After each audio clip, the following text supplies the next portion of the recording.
Hello, everyone. Today we are going to be reading another book by Jacqueline Woodson.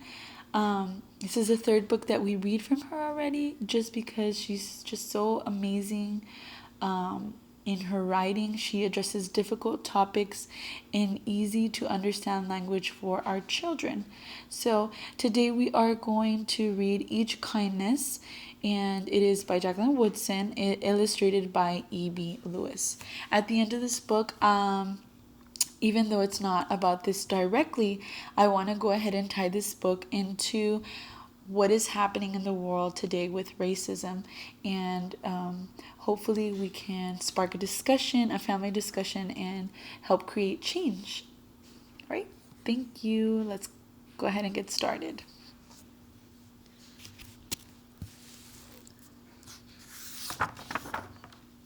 That winter, snow fell on everything, turning the world a brilliant white.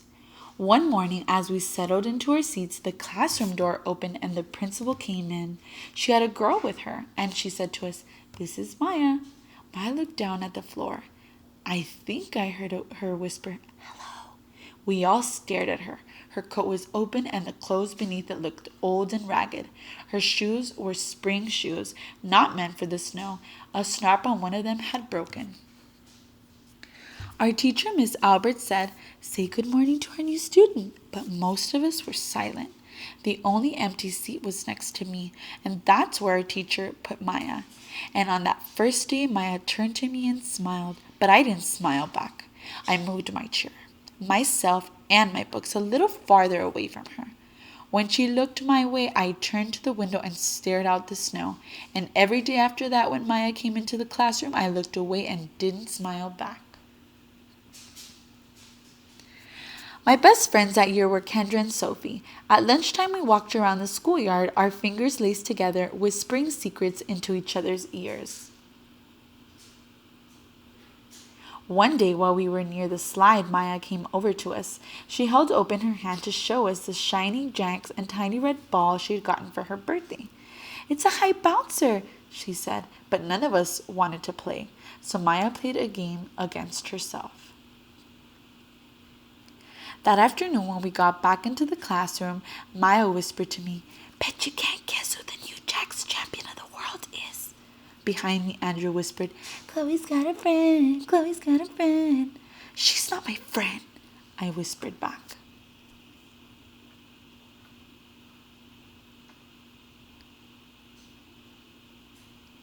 The weeks passed. Every day we whispered about Maya, laughing at her clothes, her shoes, the strange food she brought for lunch. Some days Maya held out her hand to show us what she had brought to school: a deck of cards, pickup sticks, a small tattered doll.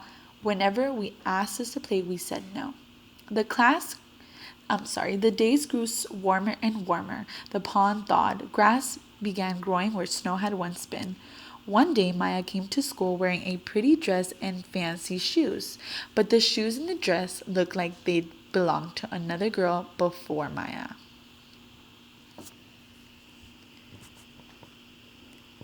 "I have a new name for her," Kendra whispered. "Never knew. Everything she has comes from a second-hand store." We all laughed. Maya stood by the fence. She was holding a jump rope but didn't come over to ask us if we wanted to play.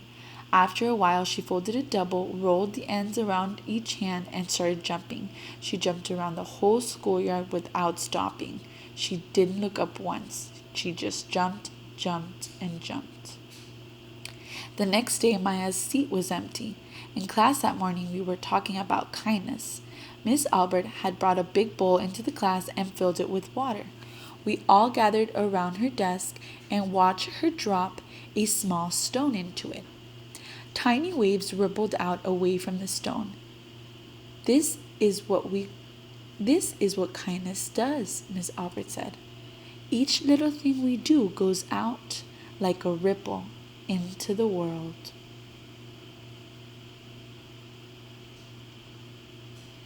Then Miss Albert let us drop the stone in as we told her what kind things we had done. Joseph had held the door for his grandmother. Kendra helped her change her baby brother's diaper. Even mean old Andrew had done something. "I carry teacher's books up the stairs," he said. and Miss Albert said it was true. I stood there holding Miss Albert's rock in my hand, silent. Even small things count, Miss Albert said gently, but I couldn't think of anything and passed the stone on.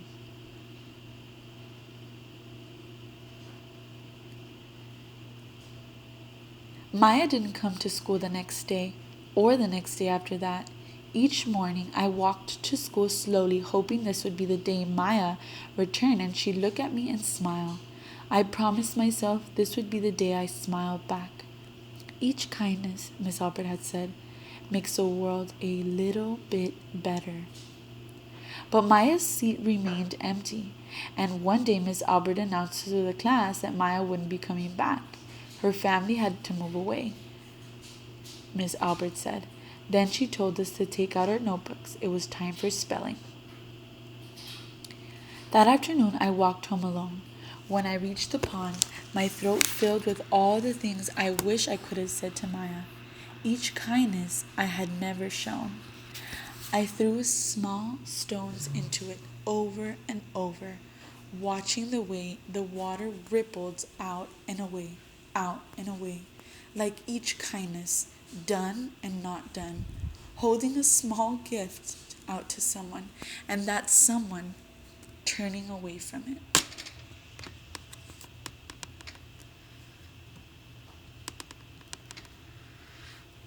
So now she's thinking about all the things that she could have done better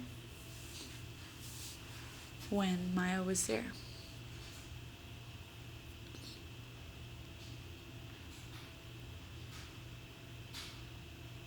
I watched the water ripple as the sun set through the maples, and the chance of a kindness with Maya became more and more forever gone.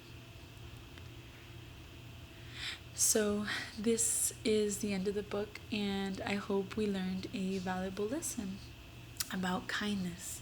So let's go ahead and get into our discussion questions. So how did you feel as you were listening to the story?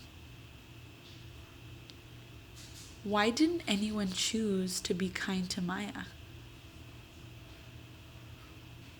Have you ever experienced someone being unkind to someone else because of the way that they look? And this can include skin color, clothes, language, and a lot more things, like any differences that we see in someone. What can you do if you are ever in this situation? The author states, each little thing we do goes out like a ripple into the world. What does this mean? Have you ever felt like you could have been more kind to a specific person?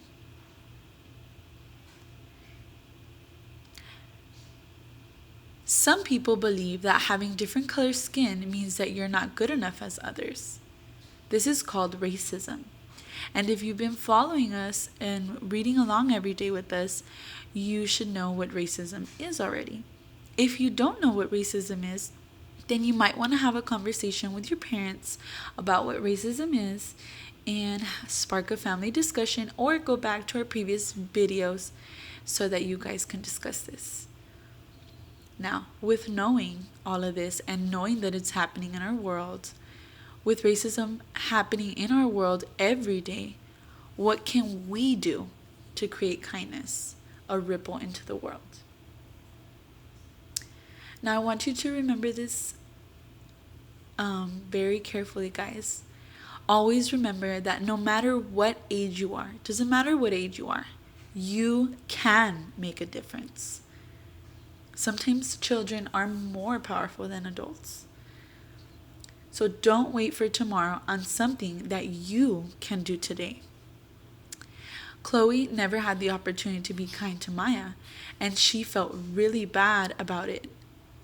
So let's not waste a day to be kind to one another. Let's spread love and let's spread kindness in any way. Maybe you can come up with ways with your parents to do so, especially with all that is going on in the world today. Now, tomorrow, I'm going to read a story about a child that made a difference, and she's one of the many children that have made a difference in this world. So like I said, never forget that no matter what age you are, you can make a difference. All right, thank you for coming. Hopefully we see you tomorrow.